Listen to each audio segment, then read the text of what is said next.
This is one of the most popular hummingbird feeders that I have in the yard, and I made it myself.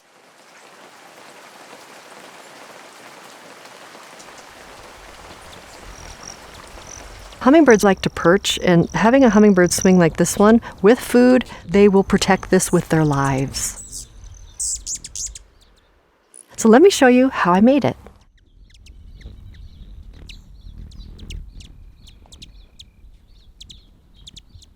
The first thing is to get a stick. You could cut it off your neighbor's tree, or you can find it in your own yard. When looking for the perfect stick, try to find ones that the little hummingbird's feet can wrap around. Anything over 1/4 of an inch would be too much. Try to find a stick that has decorative elements to it. These berries will end up falling off, but they still have these cool little ends to them. I mean, this is just a little stem. I'm not destroying the whole tree, so don't come at me in the comments about that. It's my tree, by the way. I'm pruning it. So I'm going to go and take these inside, and let's begin making the swing.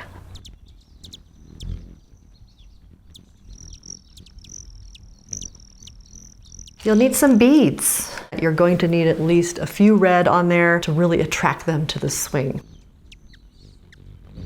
16 gauge and 26 gauge jewelry wire, wire clippers, and wire turners. A little hand feeder like this one, measuring with my thumb. 1 inch. This is a 1-inch version. I would recommend getting a 2-inch version of this if you can find one. You can get them on Amazon. You could go to your local bird store as well. But if you do get the 1-inch one, just know that you're going to be changing it out all the time. But it's worth it because they're swinging on the swings. They're swinging on the swings and they're so cute.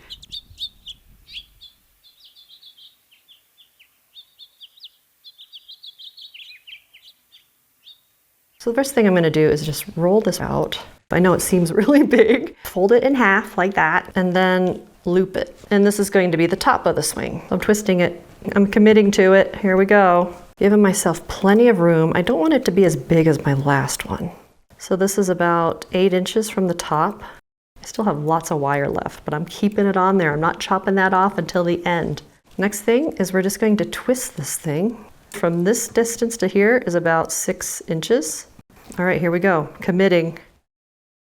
You could either use your tool or you could just use your hands. I'm using my hands. See, I'm twisting it around enough times where it's stable. Still keeping this long because I don't know, I might need it. And here's this. Oh boy, so professional. And I'll continue on this side. I probably should have started this and gone that way, but I didn't because perfection isn't real.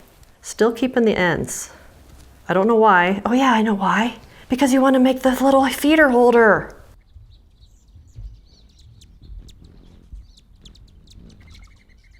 I'm going to use the red wire. So this is that really thin wire, super pliable, super easy, and not that expensive. I'm just going to spin it out naturally. And then I'm going to have to try to figure out how long. I'm going to do an extra long. The trick to this is to not bend it sharply, because then it will break. It's very thin. This is out of control. This is insane. It's insanity, this wire. I should have cut it previously. So I'm measuring 2 feet of this really thin wire, hoping that it'll be long enough. I'm going to do it even extra long and then I'm going to cut it. Let's begin. I'm going to wrap this wire around the thicker wire, just like so.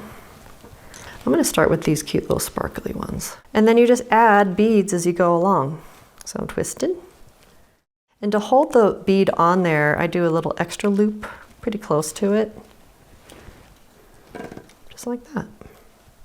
So I do about 3 or 4 loops around, and then I add another bead. I think I'm going to do red sparklies. I want to see how many red sparklies I have. I need to do some math here. I don't have enough red sparklies, so I'm going to do some clear. And there we go. Later on, you'll be able to adjust where these are actually placed on here. The main thing about this wire is if it's not tight enough or wrapped around here, little tiny feet can get caught in it. Wrap your wire tightly. If you do have loose wires, just turn it and twist it on there. And you're going to want to do some upkeep with that every year. Just make sure that your wires don't get loose. So this part right here is going to be really important. You're going to want to have enough jewelry wire to create this part. This piece right here is what's going to attract them even more to the swing because they fly up and then they touch it with their bill. Now I'm just going to make a big knot at the bottom of this. I'm going to cut the end here. I'm so profesh. And here we go again. Let me do 2 feet and do the same exact thing on this side with starting with the wire here, wrapping it around, making sure that it is tight on here.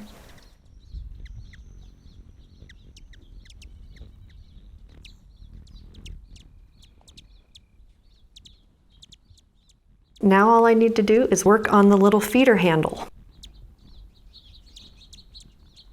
So choose a side, whichever side, or you can do 2 feeders if you want right at this moment. I'm just going to do 1. All I need to do is fit this in here and then wrap the wire around it.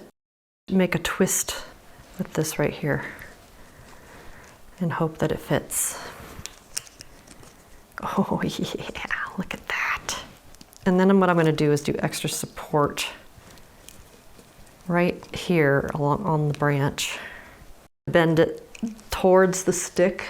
That way they don't have to work very hard. There is the option of adding the beads straight to the thicker wire, but be aware that it will be more expensive.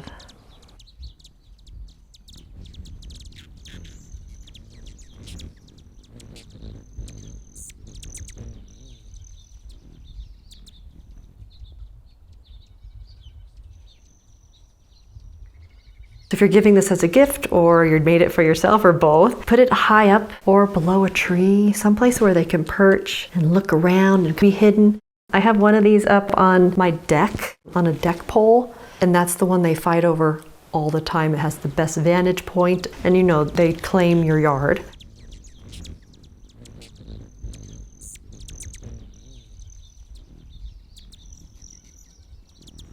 If ants are getting into your hummingbird feeders, the best way to stop them is to use an ant moat. Fill it with water and then hang your feeder underneath it. The added bonus is other birds like to drink from it too.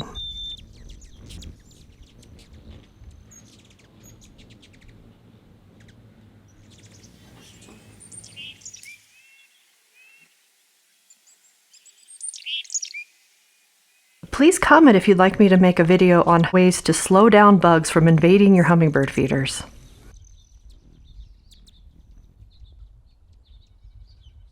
Enjoy your birds, enjoy your hummingbirds. Happy birding.